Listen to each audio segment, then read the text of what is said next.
નમસ્કાર, શો ટાઈમમાં આપનું સ્વાગત છે। ભાવનગર શહેર અને આસપાસના વિસ્તારોમાં પડેલા વરસાદના કારણે વ્યાપક નુકસાન થયું છે। ભાવનગર તળાજા હાઈવે પર આવેલ અધેવાડા ગામ નજીક વીજળીના થાંભલા તૂટી પડતા રોડ પર ટ્રાફિકને અસર થઈ હતી। અધેવાડા ગામ પાસે હાઈવે પર આજે વરસાદના કારણે થાંભલાઓ તૂટી પડ્યા હતા, પરિણામે રોડ પરનો ટ્રાફિક અવરોધાયો હતો।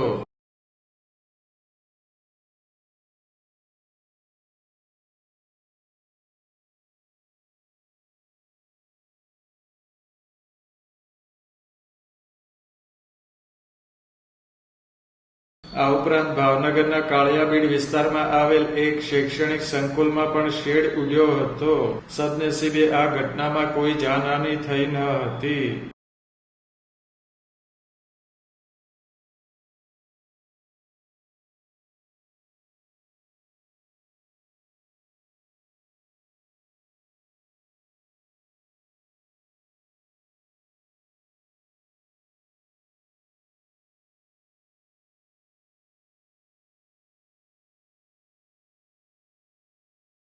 ભાવનગર શહેરના ચિત્રા ફુલસર વિસ્તારમાં પણ વીજળી પડવાની ઘટનામાં 2 ભેંસના મોત થયા હોવાનું જાણવા મળેલ છે।